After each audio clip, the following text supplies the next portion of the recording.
Good afternoon, Ms. Baird. My name is Margaret Baird. I live at 1809 Cleary Avenue in Metairie, and I'm chairman of Citizens for Good Government. Citizens for Good Government has spoken about the Jefferson Performing Arts Center in previous meetings. We're continuing to investigate into the JPAC debacle since we are extremely upset about the $18 million in change orders which the citizens of Jefferson have been required to pay for JPAC. Some of the things we've been doing in our investigation include filing public records requests and interviewing individuals knowledgeable about this project. We will provide the information we uncovered to the legislative auditor, with whom we have filed a request to audit the JPAC contract.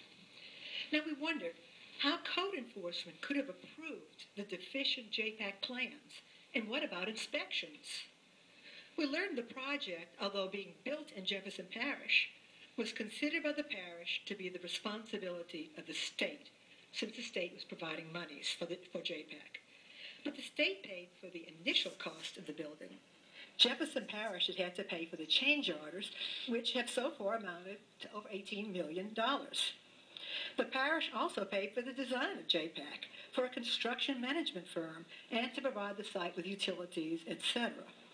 Now, I believe that a Jefferson Parish permit should have been recommended and or required before construction could have begun, and that Jefferson Parish inspections should have been required. Now, we have copies of emails sent in November of 2006 between parish officials that discuss the issue of whether or not to require a permit and inspections. Although code enforcement seemed to lean toward requiring a permit and inspections, others in the administration decided against this. Perhaps many of these headaches regarding JPAC and the design flaws could have been prevented if a permit had been granted and inspections performed.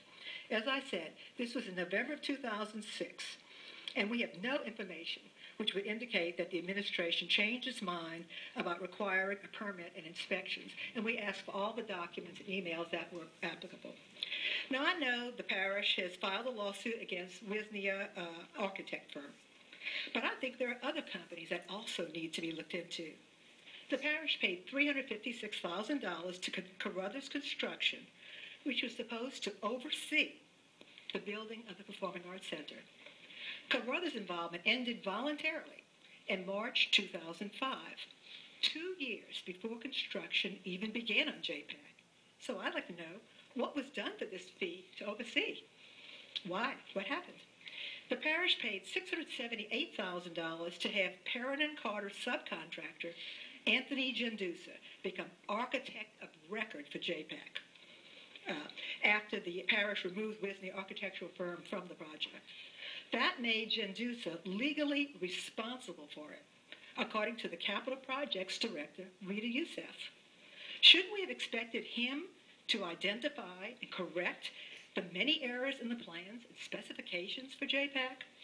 At that time, at the time that Mr. Gendusa came on board for the project, less than a year had lapsed since the beginning of construction, and much of the first year was spent removing cypress roots that had to be excavated before the foundation could be poured. If Mr. Gendusa didn't correct the design flaws early enough, shouldn't he be responsible for the cost of the change orders required because of these errors? After all, Rita Youssef said Mr. Gendusa was legally responsible for the project since we paid him to be the architect of record. Now, several companies have received a great deal of money from Jefferson Parish to oversee and manage this contract. And yet JPAC has turned into a fiasco. Ms. Baird, I just want to let you know you got about 30 seconds. Okay, I'll do it. Which is thus far 68% over the budgeted amount. What did we receive for all the money we gave to these companies? The whole project is a mess. Many bad decisions were made, and now taxpayers are expected to foot the bill. I certainly hope that we can get some answers to the questions regarding who is responsible. Thank you.